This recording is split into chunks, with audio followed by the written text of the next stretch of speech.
Mheshimiwa Spika, Mheshimiwa Mwenyekiti, ninashukuru kwa kuniona ili na mimi niweze kutoa mchango wangu katika hotuba ya Mheshimiwa Waziri Mkuu. Na nina imani kwamba kutokana na nafasi yetu tumekuwa tukipewa hapa uwiano wa kuchangia kwa siku. Sisi ACT tumeambiwa kwa nafasi yetu ya wabunge 9 tuna nafasi ya kuchangia angalau mchangiaji mmoja kwa siku. Huwa tunapewa hivi kutoka ofisi ya katibu pale. Sasa naona hizi ni dakika za jioni, isije ikahesabiwa dakika za jioni tukakatwa juu kwa juu tukashindwa kujipambanua. Ule msingi wa kwamba nafasi yetu ya kuchangia mchangiaji mmoja izingatiwe ili bunge lipate kusikia mawazo yetu pia. Mheshimiwa Mwenyekiti, nimepata faida ya kuwasikia wachangiaji wenzangu, waheshimiwa wabunge, na wengi wamejikita katika kuchambua hoja mbalimbali ambazo zipo katika hotuba ya Waziri Mkuu. Lakini mimi nitachukua njia tofauti, nikitambua kwamba hotuba ya Waziri Mkuu katika bunge la bajeti sio hotuba ya kawaida. Hii sio hotuba ya kisekta. Hii sio hotuba itayojikita kwenye maduhuli tu ya serikali na namna ya kuyatumia. Hotuba ya Waziri Mkuu ndani yake inabeba tafakuri ya mwaka uliopita wa fedha. Hotuba ya Waziri Mkuu inabeba maono ya serikali katika mwaka ujao wa fedha. Kwa hiyo mimi nitajielekeza katika maeneo ambayo kwa maoni yangu yamebeba ukimya mkubwa sana katika hotuba ya Waziri Mkuu. Yako maeneo, Mheshimiwa Mwenyekiti, mimi ninaona yalipaswa kuwemo kwenye hotuba ya Waziri Mkuu au yalipaswa kupewa uzito wa kipekee, lakini naona hotuba hii imebeba ukimya katika maeneo hayo, na kwa ajili ya muda nitayataja machache. Eneo la kwanza, Mheshimiwa Mwenyekiti, nimeisoma hotuba ya Mheshimiwa Waziri Mkuu. Kurasa zote 122. Sijaona kwenye ukurasa wowote, sijaona kwenye aya yoyote, sijaona kwenye sentensi yoyote kuhusu katiba mpya, tume huru ya uchaguzi na mageuzi ya kisiasa nchini kwetu. Hatua hii ya hotuba ya Waziri Mkuu kukaa kimya juu ya jambo hili muhimu sana, sisi tunaipa tafsiri kubwa sana, na hitimisho ninalolijenga mimi mpaka nitapokuwa proved wrong wakati ujao, hii inanipa ishara kwamba serikali imeipuuza, haipi uzito na haitaki ajenda ya katiba mpya. Huo ndio msimamo wangu. Sasa mimi nataka kutoa ujumbe kwa serikali na kwa Chama cha Mapinduzi. Natoa ujumbe wa kwanza, Watanzania si wajinga, wanaelewa hali halisi ya kisiasa ya nchi yetu, na wanajua bila katiba mpya, bila tume huru ya uchaguzi na bila mageuzi ya kisiasa ndani ya nchi yetu. Taarifa, Mheshimiwa Mwenyekiti. Mheshimiwa Mwenyekiti, taarifa. Mheshimiwa Ado, kuna taarifa. Mheshimiwa Esther Bulaya. Mheshimiwa, na shukuru tu kwa mchango wake Mheshimiwa Ado, mdogo wangu, na mimi nilikaa sana hapo. Naomba nikupe taarifa kwamba kwenye ilani ya Chama cha Mapinduzi chini ya mwenyekiti Daktari Samia Suluhu Hassan tumedhamiria ndani ya miaka hii mitano ya awamu ya 6 Watanzania watapata katiba mpya. Na ukimwangalia anavyozungumzia swala la katiba mpya amemaanisha, ndio maana kwenye ilani ya chama chetu tumeiweka. Naomba nikupe hiyo taarifa.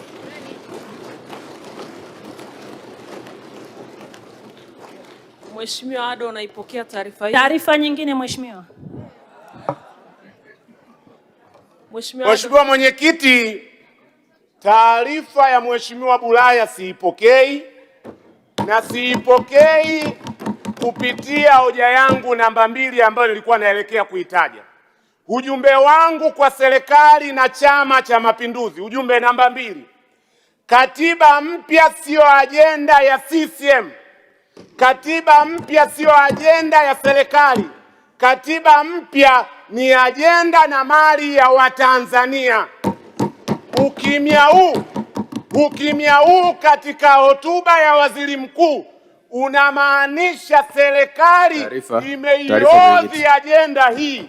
Mheshimiwa Mwenyekiti, taarifa. Mheshimiwa Ado, kuna taarifa inatoka. Mheshimiwa Mwenyekiti, taarifa.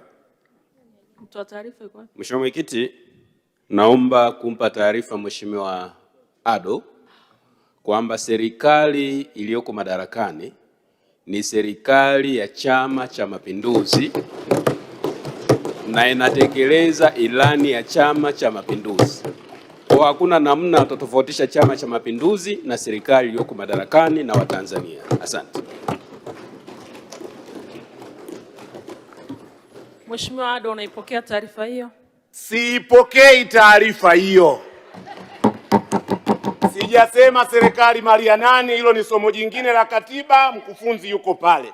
Nasema katiba mpya ni mali ya Watanzania.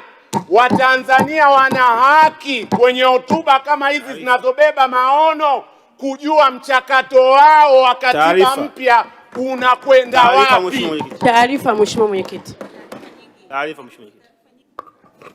Taarifa Mheshimiwa Mwenyekiti. Inatoka wapi taarifa? Ndio, Mheshimiwa Kinzile.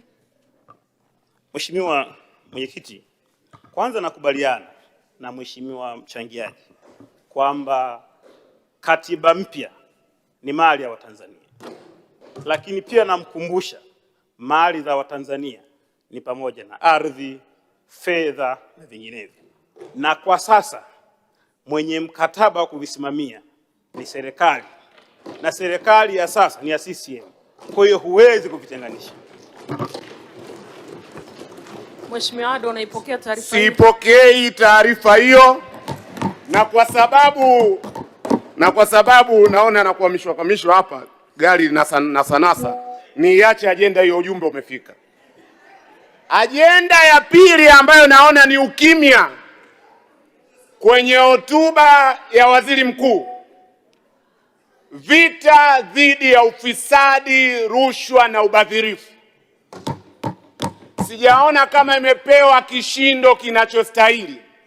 Mimi ninaamini Sokoine angefufuka leo, wala nisingepata shida kujua ajenda yake namba 1 ingekuwa ni ajenda gani. Ninafahamu. Mwenyekiti, taarifa. Taarifa Mwenyekiti. Mheshimiwa Mwenyekiti, niko hapa taarifa. Mheshimiwa Mwenyekiti, ningependa kumpa taarifa Ado kwamba unapozungumzia mtu ambaye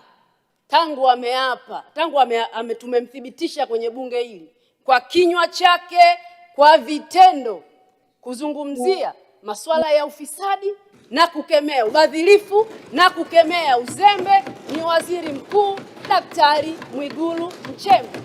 Na kwenye hotuba yake Mheshimiwa Waziri Mkuu amesema serikali ya awamu ya 6 chini yake yeye kama msimamizi mkuu wa serikali atahakikisha wazembe, wabadhirifu watachukuliwa hatua na wananchi wa Tanzania waweze kupata maendeleo. Inawezekana mdogo wangu leo alikuwa hajajiandaa kuchangia. Mheshimiwa Ado, unaipokea taarifa hiyo? Siipokei taarifa hiyo. Mimi ninafahamu rejea ya uchambuzi, ni hotuba ya waziri mkuu. Ninaweza kukueleza waziri mkuu wapi amezungumzia juu ya rushwa na ufisadi. Alizungumzia ripoti ya CAG na commitment ya serikali. Kwa maoni yangu mimi, waziri mkuu hajatoa uzito unaostahili kwenye hotuba yake kwa ajenda ya rushwa na ufisadi. Na uniruhusu nitoe mfano tu, nimepigwa breki sana hapa Mwenyekiti. Mheshimiwa Ado, kuna taarifa. Kanuni zetu zinaruhusu. Kuna taarifa, naomba uipokee. Mheshimiwa Mwenyekiti, naomba nimpe taarifa mzungumzaji rafiki yangu Ado. Nadhani atakuwa hajaisoma vizuri hotuba ya Waziri Mkuu.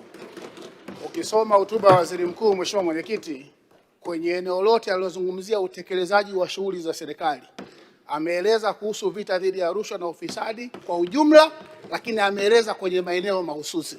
Alipozungumza kuhusu ripoti ya CAG, Mheshimiwa Waziri Mkuu amesema. Alipozungumza kuhusu kasi ya kuongeza ukusanyaji wa mapato, amesema kuhusu kuzia kwa kuja kwa mapato. Mheshimiwa Mwenyekiti, hiyo ndio lugha ambayo Waziri Mkuu amesema, na hotuba ya Waziri Mkuu ya masaa mawili sali moja singeweza kusema kila kitu, na huwezi kumpangia iseme kwa namna gani, lakini Waziri Mkuu ameisema na ujumbe umeenda, na sisi kama wabunge tunatakiwa tuifanyie kazi hotuba ya Mheshimiwa Waziri Mkuu. Nakushukuru Mheshimiwa Mwenyekiti. Mheshimiwa Ado, nakupa nafasi upokee taarifa hiyo na muda wako pia umeisha. Mheshimiwa Mwenyekiti, nitawaacha kwa tafakuri ndogo tu, na naomba unitendee haki kwa dakika moja tu, alafu mtaona kama mimi nilikuwa naelekea wapi. Katika mazingira ya sasa ambayo tunapokea taarifa kwamba serikali imeingia katika mtindo wa kuwa na makubaliano ya pembeni nje ya mahakama za kimataifa kuwalipa wanaotudai mabilioni ya fedha, mazingira ambayo yana harufu ya ufisadi, kwa mfano malipo ya bilioni zinazofikia 268 kwa benki ya Standard Chartered, ambayo hiyo.